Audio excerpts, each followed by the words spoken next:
Did you know the U.S. deports veterans? Repatriate Our Patriots is a grassroots nonprofit established in 2019. Through organizers on the West Coast, East Coast, and along the Southwest border in New Mexico and in El Paso, we advocate on behalf of non-citizen and deported veterans. We provide direct service. We help deported veterans with repatriation efforts and provide economic relief support. We also do advocacy through coalition building efforts and also asking elected officials from the lobbies in Washington, D.C. to the meeting chambers on Main Street to get involved.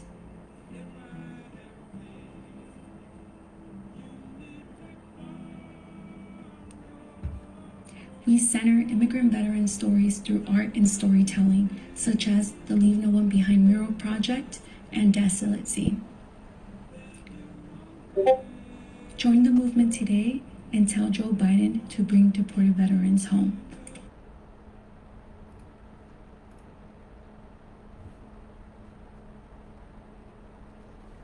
Join the meeting, so you now have a quorum, sir. Thank you. Excellent. Well, thank you, Ms. Barrera. Any other questions from anyone? Okay, seeing none, thank you again, Ms. Barrera. That was a great presentation. Make sure that anything that you need to get out to our veterans and their family members are forwarded to Mr. Albright, so he can place that on the web and social media. And we'll move on to 7C, which is Repatriate Our Patriots. Ms. Vega.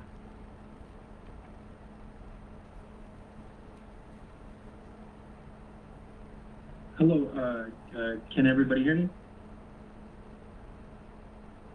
We can Yes, hear sir, you. we can hear you. I'm stepping in place for Diane Vega. My name is Nick Boss. I'm with Repatriate Our Patriots. I'm a board member. A little bit about our organization is that we focus on immigration, specifically veterans that have been deported or in exile. We're currently working with the MVETS initiative by the Biden administration that is an interagency program with the VA and DHS, the VA using VBA and Veterans Healthcare System, and DHS using USCIS, CBP, and ICE. So what our role is, my role specifically as a liaison, is I spend 1 week to 3 months at a time in a given location wherever the veteran is, exiled veteran is. There's around 25 in Ciudad Juarez. There's over 50 in Tijuana, and I've gone over Zamora, Michoacan, San Salvador, El Salvador, San Pedro Sula, Honduras, and Guatemala, to link up with these veterans and to bear witness to what's going on, gaining atmospherics. And with that, trying to coordinate with legislators or other nonprofits to aid in a better quality of life, along with bearing witness to the suffering. And what I mean by that is corruption by the state and corruption by transnational criminal organizations. Now, the good thing about this program is now more than ever, veterans who have been deported are being repatriated back, some on citizenship, some being able to be granted their citizenship, and others through humanitarian visa. And I heard earlier in this conversation that El Paso wants to make it a mandate for this to be a veteran city. And I really hope that you follow through with this.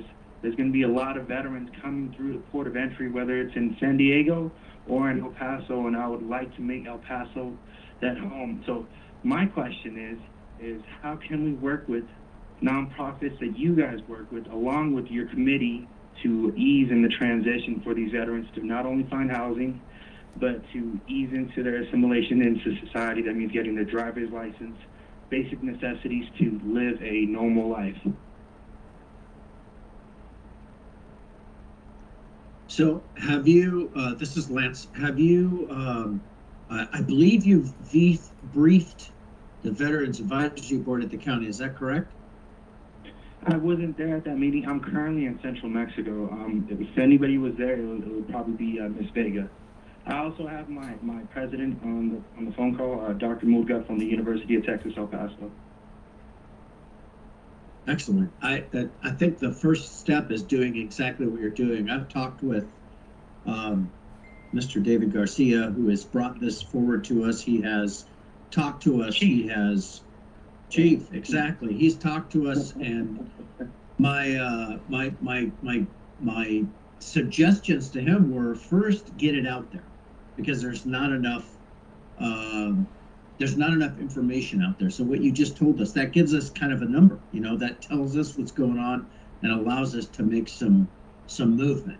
And with that, I'll ask Ms. Hartgrove. She's got a wait. Alexis McCrae was first. Alexis. Hi, thank you again. I just wanted to add on that, yes, they did provide a presentation to the Veterans Advisory Board, and we are looking to also have them a part of the presentation to Commissioner's Court during a special session on October 20th. Excellent. Okay. And so, I think one of the things we can do is set up, possibly in November, set up an opportunity for you to talk to the council, but I would defer to Mr. Albright to set that up. Ms. Hartgrove. Yes, sir. So you mentioned about support for housing, for example. That is something that's going to be, because that's exactly what I was going to ask was, is that already set up, or is that something you need assistance with? Because in the past, like, what has traditionally happened with those veterans who do come back? Do they go with family, or are they, most of them, in need of homes? Well, this is what we have to take into consideration. Some of these veterans have been deported for 3, 5, 10 years, some even longer. And we have to also take into consideration that they served prison sentences from 5 to 10 years before they were deported. So that connection that they dreamt of having their family, the roots aren't deep. So when these veterans come home, they're treated like estranged family members or distant family members. If they have a general under honorable conditions and they serve their term, they qualify for HUD-VASH through the VA. But some of these veterans are undiagnosed because they haven't had access to the VA healthcare system because of their situation, because they're deported.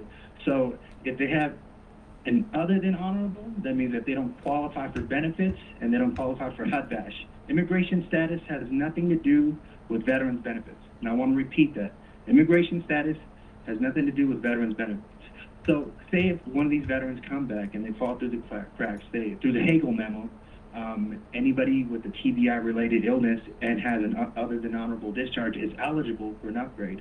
So what I see is moving forward is a holistic approach, trying to help out these veterans that are the least of these to get them the proper paperwork if they had a traumatic brain injury, get them the housing if they don't qualify for HUD-VASH, get them mental health providers, because some of these veterans lived in the war during what is. And I can tell you vivid stories, oh my God, of murder houses, of crazy things that not only they have told me, but I've bared witness to. So that's the biggest thing, is getting, aside from the housing and working on the bottom of Maslow's pyramid, right? But getting them the mental health providers to get them the tools to have a better quality of life. I know that's a lot, so I'm sorry. Mr. Bohannon. Yes. So I think this was kind of going along the lines with like what we were talking about with doing the Camille and holding a meeting with the stakeholders. Like, I know here at the Veterans One Stop, discharge status does not affect anyone as far as veteran or family member of a veteran getting into services. And I know that's a huge barrier. So if we get the stakeholders lined up, and I guess in a different type of meeting, or maybe the same meeting, I don't know, we can start lining up the lines of efforts to how do we get them into case management, how do we get them into starting the disability, or probably possibly even overturning it as honorable discharge so they can open up to further services. All the reasons they're all here. We just gotta, I think if we had a more deeper conversation, we could really get it going.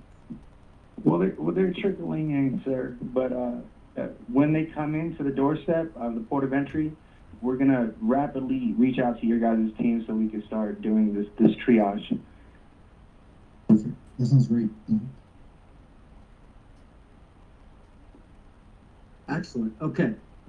I've got poor network quality. Can you hear me, Paul? Yes, Mr. Chairman, we can hear you. Okay, you're up. Okay, thank you. Mr., this is Nick Paz, correct? For the record? Yes, sir.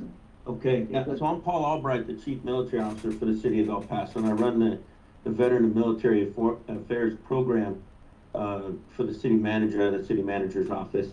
And I've been working closely with Diane and Chief on this.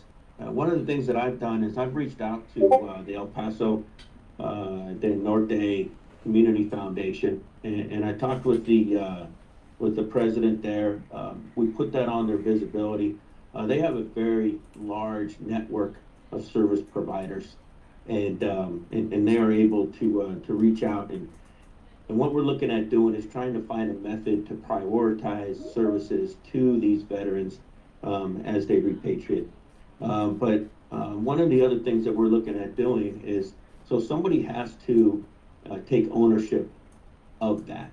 So we can create a network of service providers that will prioritize. But so what we're looking at doing is, if Repatriate Our Patriot does what's similar to the El Paso Coalition for the Homeless does, and basically tracks each one individually by name, understands where they're at in the repatriate process. And then as they come closer, Repatriate Our Patriot reaches out to the community that we've established will help out, provide services, and then we execute, we put them together. So we understand there's a lot of difficulties depending on their status, their criminal background, you know, what they can, what they can get, what they can't get. So it's very difficult, but we think that the primary help that can happen is when they return back over the border, and as soon as they get to us, we prioritize services to these folks and make sure that they're taken care of. That is wonderful news, sir. And just to give you a heads up, we're already doing everything that you're asking of us. So the next one that comes in, we'll give you a heads up, and we'll learn as we go. It's gonna be a labor of love. Yeah, thank you, sir. Look at that.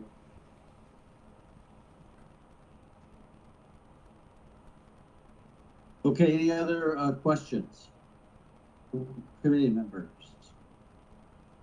Jonathan, your hand's still up. Do you just want to take it down, or you got another question, sir? Sorry about that. It's okay. I do it all the time. That's my first time I did that. Thanks, Nick. We really appreciate it, and this is going to move forward well, I think. So keep in contact with us, and make sure that Diane also stays in contact with us. It sounds like Mr. Albright has got a plan within the city, and that's something that we were looking for. So great work. Thank you very much for this space, and God bless y'all. God bless Texas.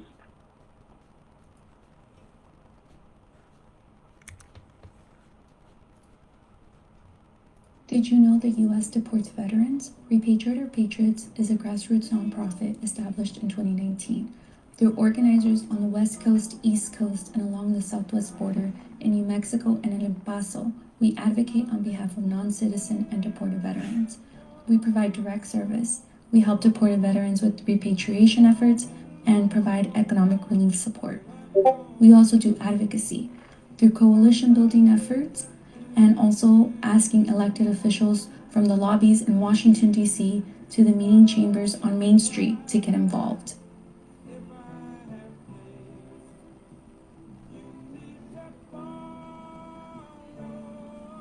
We center immigrant veteran stories through art and storytelling, such as the Leave No One Behind mural project and Desolate Scene. Join the movement today and tell Joe Biden to bring deported veterans home.